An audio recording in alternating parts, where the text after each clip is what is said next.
শিক্ষার্থী বন্ধুরা, তোমরা সবাই কেমন আছো? আশা করি তোমরা সবাই ভালো আছো। জেনেট ম্যাথ স্টাডি এর পক্ষ থেকে সবাইকে স্বাগত জানাচ্ছি। আমি এখন আলোচনা করব চতুর্থ শ্রেণীর গণিত বইয়ের ৮.৫ অনুশীলনীর ১। এটা হচ্ছে ৯৪ পৃষ্ঠার অঙ্ক।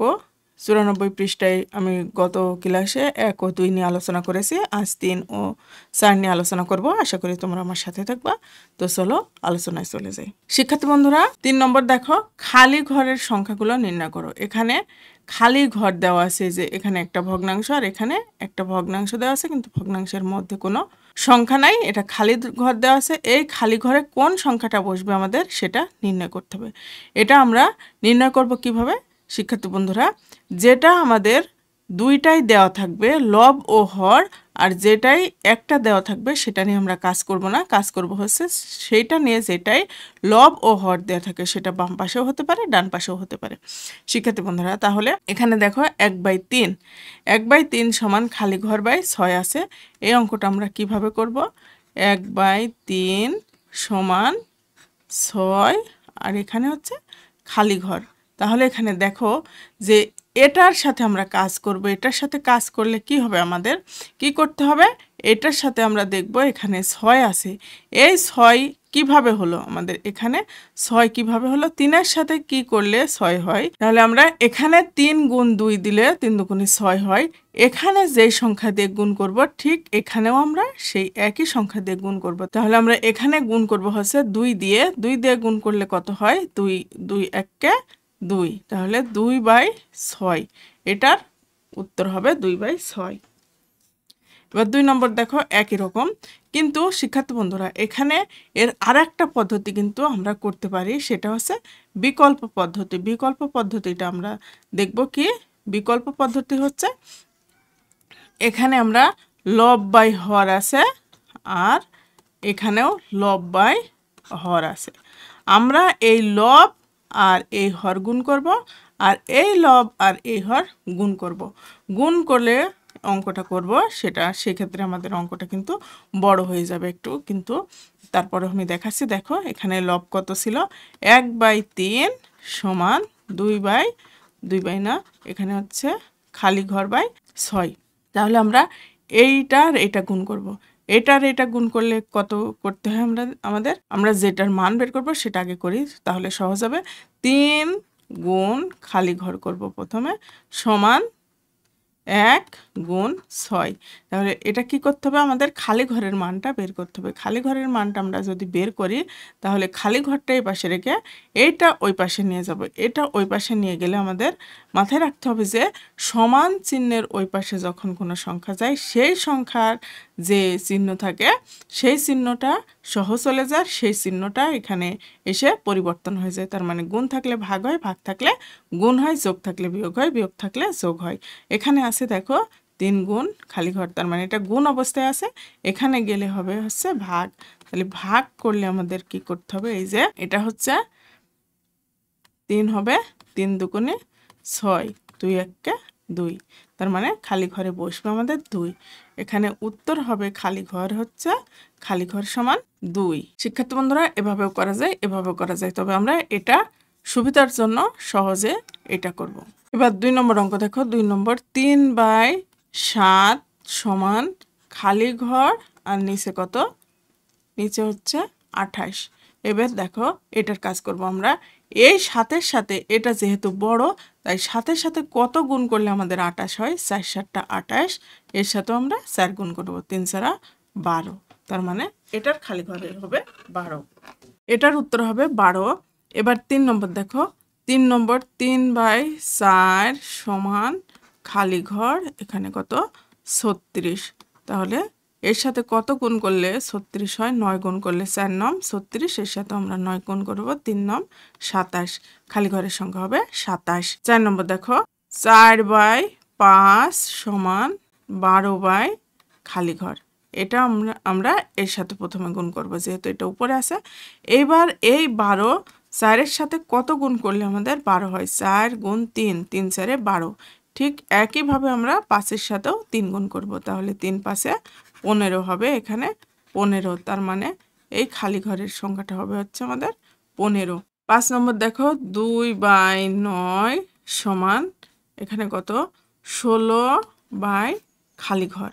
এই 16 বাই খালি ঘরের মানটা আমাদের বের করতে হবে। 2 এর সাথে কত গুণ করলে 16 হয় 8, 8 দুগুণে 16, 8 9 72, এটার উত্তর 72 হবে। 6 নম্বর দেখো 5 বাই 8 সমান 30 বাই খালি ঘর। তাহলে এখানে 5 ছক 30 আর 6 48, এই খালি ঘরে আমাদের বসবে হচ্ছে 48। এবার 7 নম্বর দেখো 3 বাই 6 সমান এখানে কত খালি ঘর, উপরে খালি ঘর আর নিচে কত, নিচে হচ্ছে 2। এটা শিক্ষার্থী বন্ধুরা এটা দেখো এখানকার হর কিন্তু এখানকার হরের থেকে বড় আর এটা ছোট, তার মানে এইটাকে ভাগ করে হয়েছে এটা। তাহলে আমাদের 6-এর সাথে কত ভাগ করলে 2 হয়, 3 ভাগ করলে 2 হয়, 3 দুগুণে 6, তার মানে এর সাথেও 3 ভাগ করতে হবে, 3 ভাগ করলে হবে 1, তার মানে খালি ঘরে বসবে আমাদের 1। শিক্ষার্থী বন্ধুরা এই অঙ্কটার খালি ঘরের সংখ্যা হচ্ছে 1।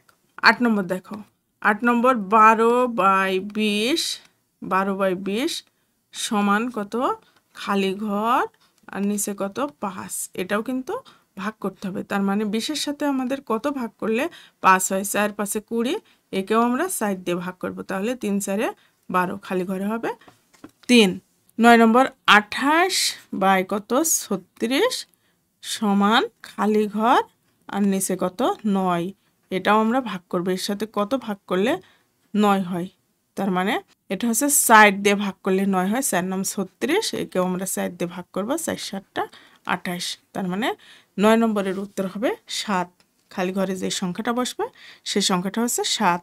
10 নম্বর দেখো 33 নিচে হচ্ছে 66 সমান কত হবে, উপরে হচ্ছে 1 আর নিচে খালি ঘর, তার মানে এটা 1। একে আমরা যদি কি দিয়ে ভাগ করি 33 দিয়ে ভাগ করি তাহলে কত হয় 33 একে 33, তার মানে একেও আমরা 33 দিয়ে ভাগ করব। 33 দিয়ে ভাগ করলে হবে 2, 33 দুগুণে 66। এবার 11 নম্বর 11 নম্বর হচ্ছে 5 বাই 65। 5 বাই 65কে আমরা গুণ অথবা ভাগ করে এই খালি ঘরের মান বের করব। তাহলে এখানে দেখো 1, এই 1টা হচ্ছে 5-এর থেকে ছোট, তার মানে এখানে ভাগ করেছে, কত দিয়ে ভাগ করলে 1 হয় 5 দিয়ে, 5 দিয়ে আমরা ভাগ করলে 5 একে 5। ঠিক একইভাবে আমরা 65কেও 5 দিয়ে ভাগ করব, 5 13 65, তার মানে এখানে উত্তর হবে খালি ঘরে 13। 12 নম্বর অঙ্ক দেখো 12 নম্বর এখানে শেষ অঙ্ক 12 বাই 54 সমান 2 বাই খালি ঘর। এই খালি ঘরে আমাদের কত হবে, এখানে 2 হয়েছে, 2 কি করে হয়েছে, এখানে কত দিয়ে ভাগ করলে 2 হয় 6, এখানেও আমরা 6 দিয়ে ভাগ করব, 6 9 54, তার মানে 12 নম্বরের খালি ঘরে যে মান বসবে সেটা হচ্ছে 9, 6 9 54। শিক্ষার্থী বন্ধুরা আশা করি তোমরা বুঝতে পেরেছো। এবার আমরা 4 নম্বর অঙ্ক করব। 4 নম্বর অঙ্ক কি বলছে, 4 নম্বর অঙ্ক বলছে হচ্ছে নিচের ভগ্নাংশগুলোকে লঘিষ্ঠ ভগ্নাংশে রূপান্তর করো। লঘিষ্ঠ মানে কি তার আগে আমাদের জানতে হবে, লঘিষ্ঠ মানে ছোট। এখানে যে ভগ্নাংশটা দেয়া আছে এর থেকে আমাদের আরো ছোট করে ভগ্নাংশ তৈরি করতে হবে, সেটা আমরা কিভাবে করব চলো দেখি। 1 নম্বর দেখো 6 বাই 12, আমরা যদি একে কাটাকাটি করি, কাটাকাটি করলে কত হয়, 6 দিয়ে আমরা যদি 12কে কাটি, 6 একে 6 আর 6 দুগুণে 12, তার মানে 1 বাই 2 হবে। এটা লঘিষ্ঠ আকারে প্রকাশ করলে 1 বাই 2 হয়। এবার 2 নম্বর অঙ্ক দেখো 3 বাই 21, এটাকেও আমরা কাটাকাটি করব, 3 7 21, তার মানে 1 বাই 7 হবে। 3 নম্বর দেখো 9 বাই 36, 36কে কাটাকাটি করলে হয় 3 একে 3, 4 9 36, তার মানে 1 বাই 4। এবার 4 নম্বর অঙ্ক দেখো 16 বাই 48, এই 16 বাই 48কে আমরা কিভাবে কাটবো, 3 দিয়ে কাটলে হয় 3 16 48, 3 16কে 16, 3 16 48, তার মানে 1 বাই 3। 4 নম্বর প্রশ্নের উত্তর হবে হচ্ছে 1 বাই 3। এটাকে আমরা আরও একটু সহজ করে কাটতে পারি, সেটা হচ্ছে কিভাবে কাটবো, প্রথমে আমরা 2 দিয়ে যদি কাটি 4 দুগুণে 8 দুগুণে 16 হয়, তারপরে 24 দুগুণে 48, এবার 8 একে 8, 3 8 24, এভাবেও যদি করা যায় তারপরেও কিন্তু অঙ্কটা হবে। শিক্ষার্থী বন্ধুরা 5 নম্বর অঙ্ক হচ্ছে 8 বাই 12, প্রথমে আমরা জোড় সংখ্যা আছে তাই 2 দিয়ে কাটবো, 4 দুগুণে 8 আর এখানে কত 6 দুগুণে 12, আবার 2 দিয়ে কাটবো, 2 দুগুণে 4, 3 দুগুণে 6। তার মানে এটার উত্তর হবে হচ্ছে 2/3। এবার 6 নম্বর অঙ্ক দেখো। 6 নম্বর অঙ্ক হচ্ছে 9/12। 9/12 একে কাটাকাটি করব, 3 3 9, 3 4 12। 12 তার মানে এটার উত্তর হবে 3/4। আশা করি তোমরা বুঝতে পেরেছো। এবার 7 নম্বর দেখো। 7 নম্বর হচ্ছে 20/25। একেও আমরা কয় দিয়ে কাটবো? 5 দিয়ে। 4 পাশে 20, 5 পাশে 25। তার মানে 4/5 হবে এটা। 4 দিয়ে কাটলে, 5 দিয়ে কাটলে হচ্ছে 4 পাশে 20 হয়, আর 5 পাশা 25। 8 নম্বর অঙ্ক কি? 32/36। একে আমরা কাটাকাটি করি, 4 দিয়ে কাটি। 4 8টা 32, 4 9 36। তার মানে 8/9 হবে। 8/9। 8 নম্বর প্রশ্নের উত্তর হচ্ছে 8/9। 9 নম্বর অঙ্ক হচ্ছে 18/30। আমরা একে কাটাকাটি করবো 6 দিয়ে। তাহলে 3 6 18, 5 6 30। তার মানে 3/5। 9 নম্বর প্রশ্নের উত্তর হচ্ছে 3/5। একে লঘিষ্ঠ আকারে প্রকাশ করলে হয় 3/5। এবার 10 নম্বর দেখো। 10 নম্বর হচ্ছে 16/28। 16/28কে আমরা কাটাকাটি করব। 16কে কাটলে হয় 4, 4 4 16, আর 4 7 28। তার মানে 4/7। 10 নম্বর প্রশ্নের উত্তর হবে হচ্ছে 4/7। এবার 11 নম্বর দেখো। 11 নম্বর প্রশ্ন হচ্ছে 28/49। একে কাটবো আমরা কত দিয়ে? 7 দিয়ে। 7 দিয়ে কাটলে 4 7 28, আর 7 7 49। এটার উত্তর হবে হচ্ছে 4/7। লঘিষ্ঠ আকারে প্রকাশ করলে হবে 4/7। এখানে সবশেষ যে অঙ্ক সেটা হচ্ছে 12। 12 নম্বর অঙ্ক কি? 24/40। একে আমরা কত দিয়ে কাটবো? 24/40কে আমরা 8 দিয়ে কাটি। 8 দিয়ে কাটলে হয় 3 8টা 24, আর 5 8টা 40। তাহলে 3/5। 12 নম্বর প্রশ্নের উত্তর হচ্ছে 3/5। একে লঘিষ্ঠ আকারে প্রকাশ করে হলো আমাদের 3/5।